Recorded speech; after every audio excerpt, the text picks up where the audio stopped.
Happy Sunday, everybody. Welcome back into another edition of the Arkansas Football Recruiting Report with Otis Kirk. That's Otis Kirk. I'm Evan Kamiko. Otis, it's been a little bit since I've talked to you, and we've got a lot of commitments. I know we've had a lot of guests on the show lately, but we've got 5 commitments that we'll start talking about, or guys that Arkansas is still looking at, 26 overall coming up in a little Yeah. bit. So we'll dive into all that, talk a little SEC Media Days, but let's start, as we always do. We've got a running back, Jordan Avinger. What do you got on him? What should Hog fans know? Well, I've got 5 kids that people ask me, is Arkansas finished? You've got 26 commitments, and I'd say no. There's still 5 prospects out there to varying degrees, how interested they are in Arkansas. And one thing I will say, we're talking about Jordan Avinger, and they don't have a running back in this class. They do have a fullback committed, but they don't have a tailback, and there are actually 2 on this list. Jordan Avinger is from South Carolina, and the weird part, well, not the weird part, but the odd part with that is Arkansas is the only school recruiting him as a running back. The rest of them are recruiting him to play linebacker. He's 6'3", 225. Can obviously play either side of the ball. He visited here May the 30th and had a good visit, and he still hasn't made a decision yet, but he's keeping his options and just hasn't made a decision yet, and doesn't have a timetable really. But he is a big running back, and and it comes down pretty much. If he wants to play linebacker, he'll go somewhere else. If he wants to play running back, he'll come to Arkansas. And Arkansas, Kobe likes him. I mean, he's putting a lot of emphasis on recruiting him. And even though most people see him as a linebacker, he had a good season rushing the football last year, though. So it's not like he can't run. He's just a big kid, but he he will attack you at linebacker. He strike you pretty good. So I think that's part of it there. But it's going to be interesting to see what he does, because I think that's probably right now, if they get a running back out of the high school ranks without going beyond this list, that's going to be their best bet is Avenger. Well, and we got another running back coming up on that list. One guy we go from who's a linebacker slash running back, another pure linebacker, Jaden J Hill. Yeah, that's one they'd love to have him, Evan. They'd love to have this kid. I mean, he's a priority, but he committed to Mississippi State on June the 24th of 2024, and he's from Mississippi. Man, I'm not saying Arkansas can't get him, but it'd be tough. I just don't see it. I mean, this kid committed to Mississippi State early on, and he visited Arkansas because of Sam Pittman. Mhm. Sam went down to his school and spent oh, several hours there, and showed him he was a huge priority, and he is a priority. If they could get one running back anywhere, that's who they want. Is from Tupelo, Mississippi. And he's another big kid, real big player, big football kid, about 220, 225 pounds, just like Avenger. But he's more of a pure running back. He got well over 2,000 yards rushing last season. And but Arkansas would love to have him. And he's the type that they could plug in as a freshman and play immediately and not lose anything. But if they don't get either one of these kids, who knows? They may go to the portal for a running back, and they might go to the portal anyway. It depends on how many running backs they got coming back. But Hill is a priority, and if they could get him, I just don't see it happening. Now, sure as I say that tonight, he'll commit to Arkansas. So I mean, but what I'm saying, he's from Mississippi. He's been committed to Mississippi State for over a year now. It was June the 24th of last year, so that's over a year, so over 13 months. So I mean, he's I just don't see him leaving there. But he did visit, and he did like it here, and he really likes Pittman. Like I said, that was why he visited. So you're Yeah, saying Pittman. there's a chance, Otis? I'm saying there's a chance. I'm not saying it's a good chance, but there is a chance. He visited, so there's a chance. Evan, I feel like if they visit, there's always a chance. I And he was gonna, did visit. yeah, I He was gonna did kind of. visit. So I was gonna follow up and ask what chance do you think the Razorbacks have of flipping him from Mississippi State? Is it a high chance? Is it a low chance? Or you think he's pretty settled where he's at? I'd say very low chance. I must say very low chance on flipping him. I just don't see it. Like I said, he's from Mississippi. He's been committed to them over a year. I think it's a very low chance that they could flip him. But if they could, they'd have their running back. That's for sure, because he is. I know I've said it 2 or 3 times already, but he's a huge priority. I just want to emphasize that. They'd be happy with Avenger, but Hill is the priority there, and he would be probably the lone high school running back uh, in the class if they tuck him. Well, hey, never say never. Let's move on. Let's go Yeah. to the defense this time. Tylen Wilson. What do you have on this guy? Another Mississippi kid, Pascagoula, but he's going to commit on July the 18th, and which I guess is Friday, maybe, Yep, yep. or yeah, Friday. And so it's down to A&M, Arkansas, and Clemson. And my prediction is A&M. I think he's going to go to A&M. I'd be surprised if he didn't. He's a very good linebacker, and Arkansas wanted him. But when they got J.J. Bush, and I think that took some of the sting off of if they didn't get Tylen Wilson. When you got Bush, I think they've been very happy to get one of those two, and they got Bush. So if they get Wilson, great. But I look for him to go to A&M, and I've thought that even before. Nothing to do with Bush coming here. I just felt all along Wilson probably was going to A&M. We'll see, but he's got 24 offers. Pascagoula, Mississippi, big linebacker that can really play, and have some good offers there. He's got a lot of offers, but I mean those were his 3 visits. But we'll know Friday on him. But I don't expect good news at all, Evan. I really don't. I mean, if you're hoping for Arkansas, I don't expect good news. If but I mean, to me, it's not really bad news. Arkansas signed some or committed some linebackers. They haven't signed anybody, but they've committed some linebackers in this class, so they can afford that one if he doesn't come. But be a little extra bonus if he did. Hog fans, you might want to close your ears when you're hearing that. Curious, do you have a reasoning why he liked A&M more than Arkansas, or is it just kind of a feel right now? Again, doesn't commit till Friday, so a lot can happen in the next week, and we know T. Will's ability to flip some of these top guys who might be on the fence about Arkansas to coming to Arkansas.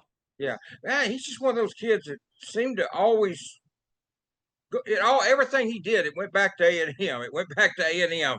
Just kind of like a kid that kind of like like some of the kids that committed to Arkansas. You knew they were probably going to come because everything they did, it came back to comparing it to Arkansas, and everything he's done, he's compared it to A&M. And so I just look for A&M to get him.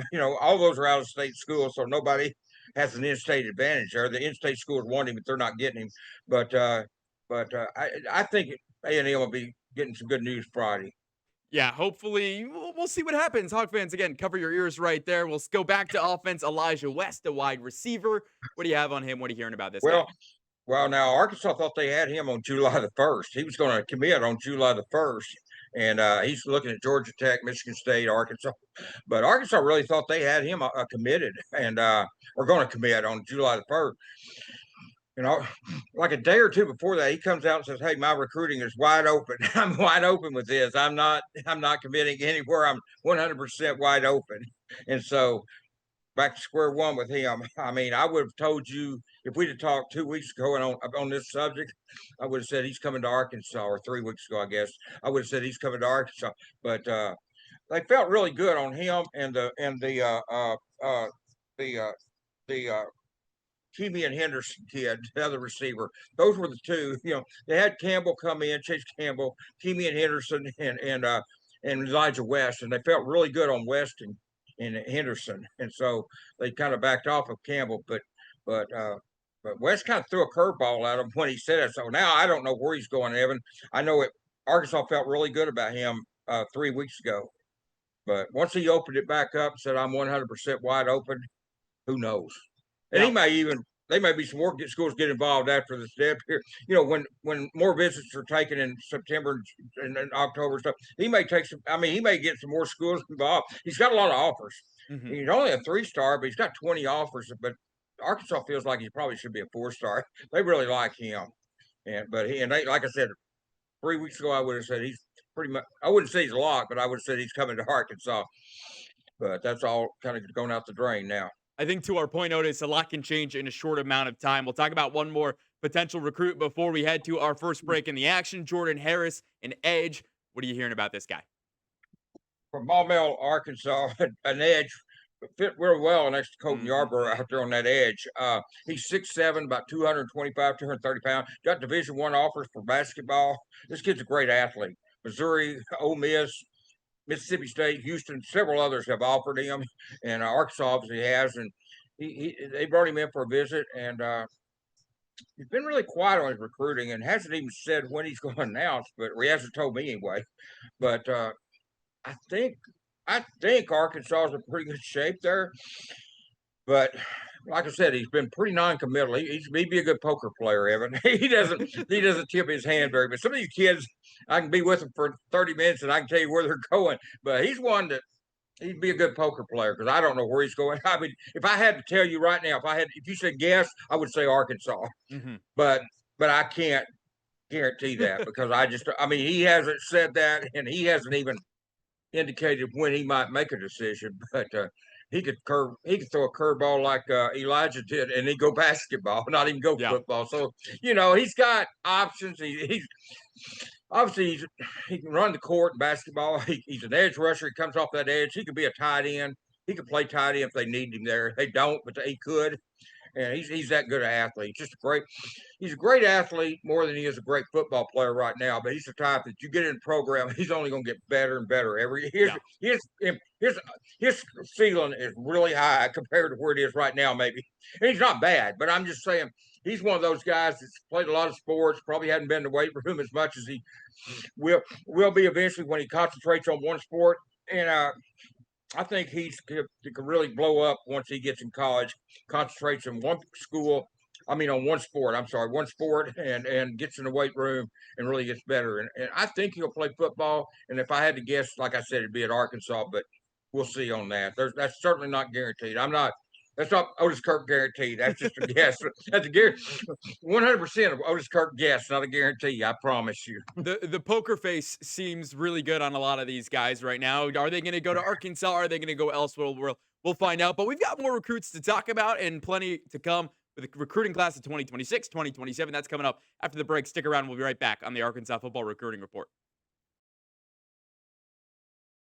All right, we're back here on the Arkansas Football Recruiting Report. Otis Kirk and Evan Kamiko hanging out with you on this Sunday. Otis, let's take a look at this class of 2026. Again, we're a year away from these guys going to campus. So there's a lot they can, and there's a lot they can't say, and there's a lot that they can tell us when it comes to their commitments. And we've had some of these guys on the show. We'll get some of them in the next couple of weeks as well, which is really exciting. But let's talk about some of the hard commits right now. There's 26 of them, only 3 4-stars. I know you're kind of iffy on that. You've got Bryce Gilmore, Colton Yarbrough, and J.J. Bush, who just recently committed last week here to Arkansas.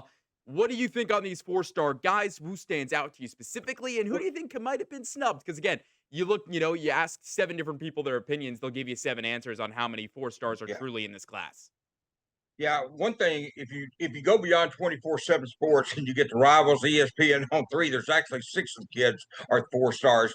And you talked about 3 of them, but you've also got Mabinga, an offensive lineman from Georgia, Dalen Green, safety, linebacker, athlete, guy can play both safety and linebacker, and then DeQuan Prevost from up here at Bentonville. Those are all 4-stars with other services. So, and of course the others too. But yeah, I mean, I think Bryce Gilmore and Colton Yarbrough are the consensus 4-stars. I mean, they seem to be 4-stars with basically everybody. Those are really good players right there. Those 2 kids, one offensive lineman, one an edge rusher. But Bush, linebacker. But Mabinga is another kid.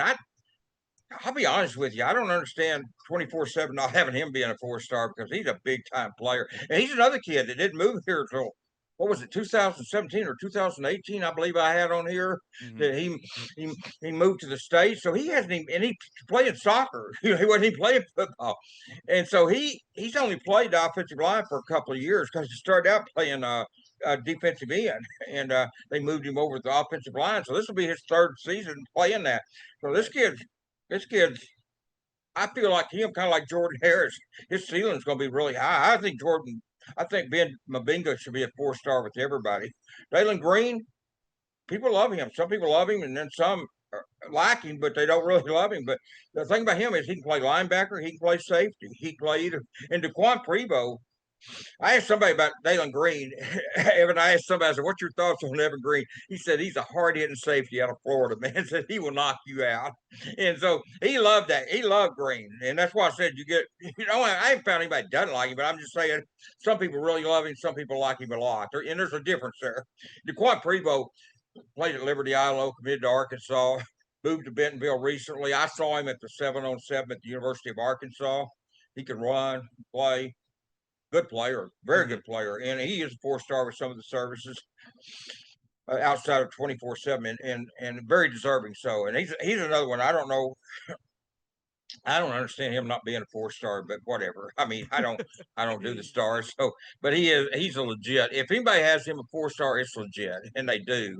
Some of the services do. So, but People talk about there's only three. You got to go. You can't just look at one service. I mean, there's other services out there, Right. and I'm not saying anybody's better than anybody else. I'm not saying that, but I'm just saying when you look at this stuff, people look at these things differently, and it pays to look at different services to see who is really a 4-star with them. Rivals has the class 12th in the nation, the recruiting class. 24/7 has the 25th. So, and I think On3 has it 25, I believe. ESPN didn't have it in the top 25. So obviously Rivals loves this class a lot more than the others do. And that's why I said but I do like to, I don't put a lot of stock in any of them, to be honest with you. I mean, I don't sit there and consider that the gospel. I just use them as kind of a guide, but I find Mhm. it interesting to see where these people rank these teams and classes and individuals. And there is a big variance on the Arkansas class. But I will say this: 3 of the 4 services have them in the top 25, 112, 225. That's pretty good.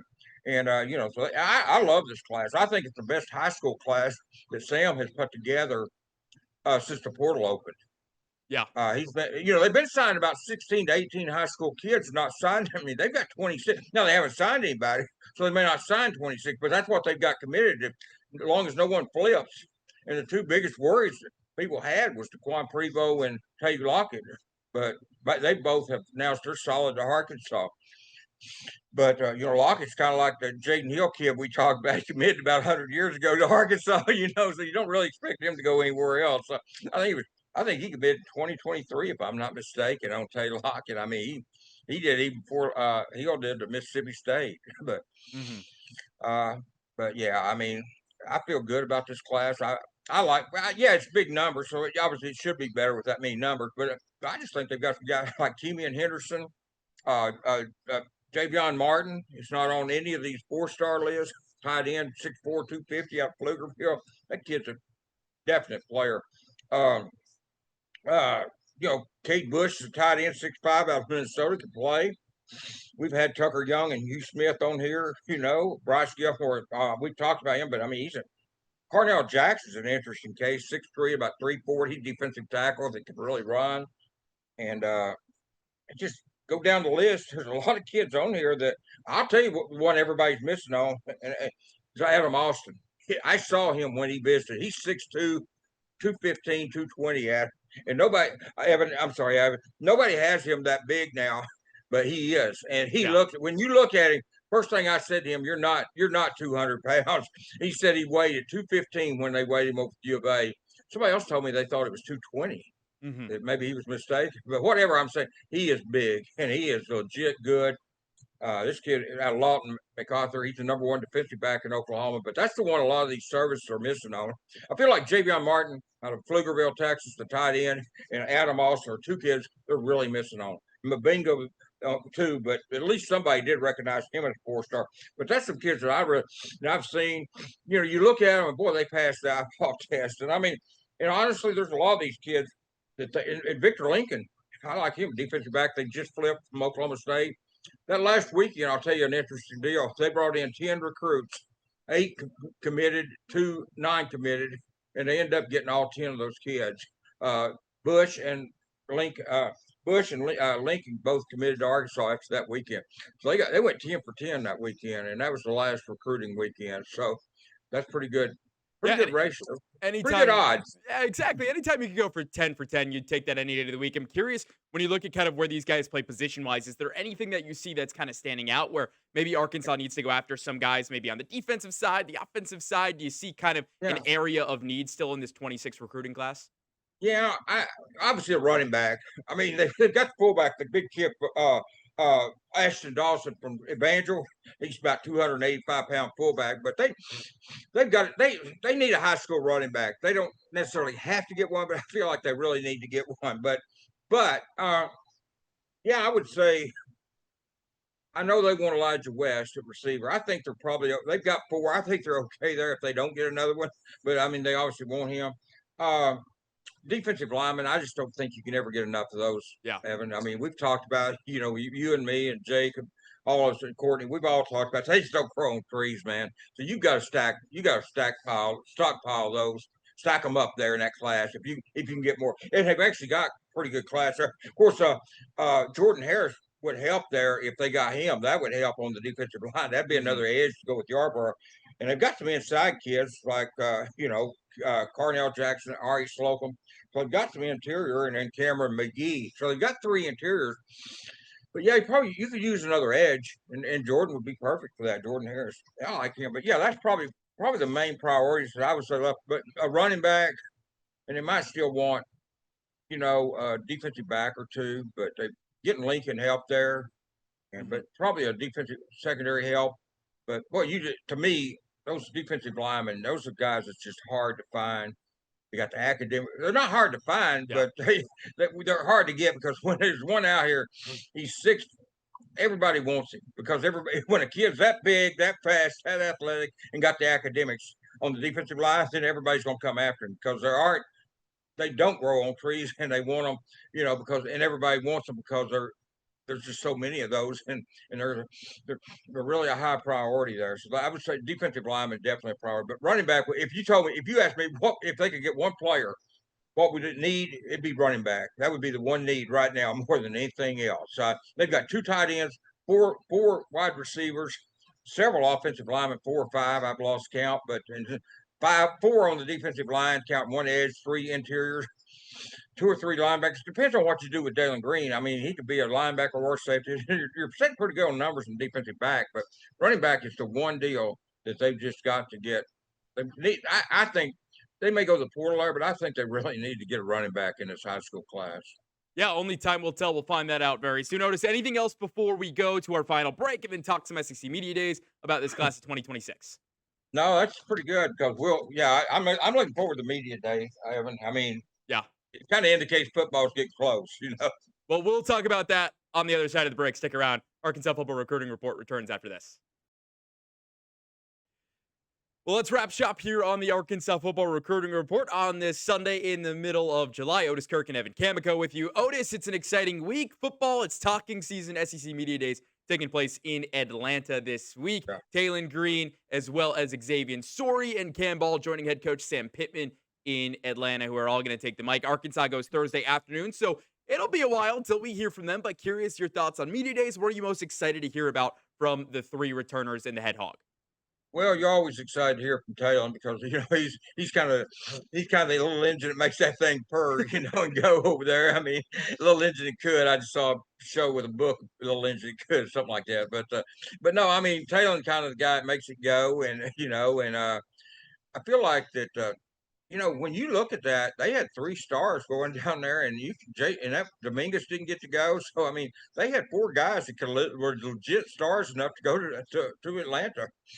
But I just think biggest thing is just you always want to hear about the improvements from the summer. We know that Ishmael Sissy got hurt, Mhm. injured his wrist. We don't know these. I mean, we know he's going to have surgery. We don't know how much else on it, but Right, no timetables. Courtney had some stuff. Yeah, and until they get in there, they may not know. But you want to know if there's been other players get injured. That didn't come out like that. Just just how do they feel about it? It's usually a positive spin from the players. I get that, but but it's also, I mean, it's pretty tough. I think they've got a pretty good team.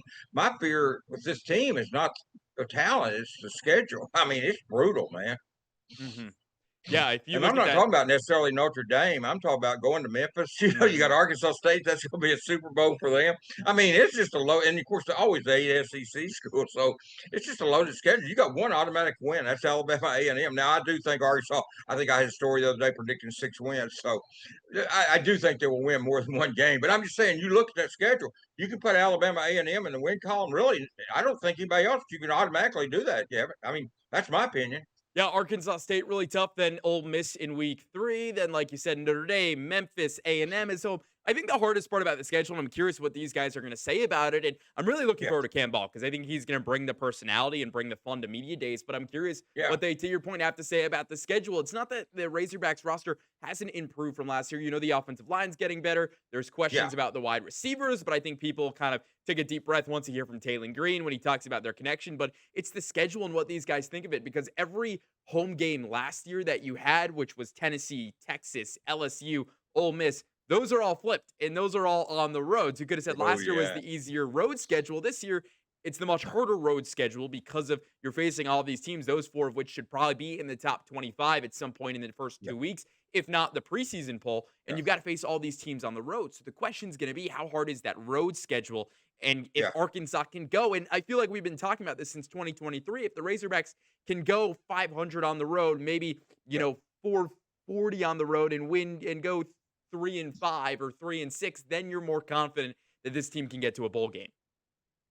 Yeah, and going back to receiver real quick, Evan, I will say that you won't see anybody with the numbers that they had last year with the lead receiver. Mhm. But what I do think you will see a balanced receiving group doing it by committee kind of, but I think they're talented there. I don't think it's the fact they don't have talent. I just don't think you'll see one player dominate like they did last year. I think it'll be more spread around. That doesn't mean they don't have good receivers. I think they do. And I think between the numbers they have, I think you can come up with 5, 6, 7 good receivers out of that and maybe more. But I do think they'll be okay at receiver. I just don't think anybody can count on Yeah. somebody catches 70, leading the SEC in receiving. That's not going to. Well, I shouldn't say it won't happen because it might, but I don't expect that to happen. I guess best way for it to happen. But yeah, the schedule to me that's the key story of this whole football team because that's the key. They do have an easier home schedule. Some of these teams that they beat on the road last year, they beat Mississippi State, they beat Auburn. They're coming here, so you don't expect them to really go back. I find that A&M game, when I was doing that predictions, Evan, one game I thought was really interesting was the A&M game. And Mhm. I know I'm kind of getting away from SEC Media Day talking about schedule, but I mean, that is kind of the story, though, the schedule. Yeah. Because I find that, I think that's the biggest interest. It's just, I know the kids are going to look at it in a positive nature. And Kim Ball and them, they're talented enough to win some games. But I think that A&M game, playing here instead, they could have won. I Mm. know they've lost all those games, but they could have. You've been there. They could have won most of those games. They Yeah. really could have. And I'm not being a homer when I say that. They found ways. It seemed like to me at times they found ways to lose that game instead of ways to win. They fumbled on the 10-yard line, their own 10 last year. I mean, without that, maybe they win last year. I just think A&M they can beat A&M, but I mean, Right. but they've got. I didn't pick it because they've got to go out there and do it. I picked them 2 or 3 years and they didn't do it, so I'm through. I'm finished picking them until they do it. But it's not. That's not an unwinnable game. Yeah. In fact, I looked at the schedule and I said there was one game I felt like was a sure win, but I mean I look at it. There's not that many games that are sure losses. I mean, Texas, LSU are going to be tough as heck on the road. Those, I mean, I'm not saying they're automatic. One thing about those two teams, it seems like no matter what the record, Arkansas plays Texas and LSU really close. Mhm. Even when Arkansas is a better team, those teams find a way to play them close. So but I don't see very many just automatic. Now, Ole Miss is going to be hard. That's going to be hard. But I'm not calling those out. But I do think that they can make it up with the home schedule. I'll tell you, I said A&M, but another key game be Memphis. And I'm interested in what the kids think about that Memphis game, the players down there, because that's a game that honestly I don't know why they scheduled it. I'm just being honest. I don't see why. I don't mind the Notre Dame game. People talk about me. They've been hitting me on Twitter and Facebook. They should be fired whoever brought in Notre Dame. Hey, I don't mind a game like that, man. I don't mind one game, but I don't understand going to Memphis because that's a game. There's nothing to gain by that. Yeah. You go there and Ole Miss, Mississippi State, and schools have learned better than to go over there and play, man. They've learned better than that because they got their butts kicked over there. So I just don't understand scheduling Memphis on the schedule. I would feel better if that was kind of another automatic win because you do have Notre Dame. You're playing Arkansas State. You got Notre Dame, and you got the 8 SEC schools, and we all know there's no gimmies in the SEC. Right. There's none. Yeah. Even the worst teams are still good enough to beat you on any day. So that's the thing. Everybody finds that out each year. But Arkansas. Exactly. One thing I did point out too, it seems like every year Arkansas wins a game. That you look at schedule, there's no way. 2 years ago it was Florida. Nobody picked to go to Florida and win, Evan. And then you got Tennessee. Last year, nobody picked to beat Tennessee here. So where's that? Who's that game this year? Could that be A&M this year? See, I think that could be A&M this year. I do. It seems like they find a way to win a game. Now, people say, well, they lose a game, they should win. Yeah, Oklahoma State, we all know that. We were over there. We saw that disaster. Yeah. But so that may be true, but I'm just saying there is a game, it seems like every year that they win that just nobody predicts it. Nobody Yeah. thought they'd go to Florida and win 2 years ago. Not that Florida was great, but just Arkansas never won there. And the question's going to That be wasn't a good Arkansas team. To your point, who's going to be this year? We'll find out. Talking days coming up this week. But that's going to do it for the Arkansas Football Recruiting Report. For Otis Kirk, I'm Evan Kamiko. We'll see you back here next Sunday.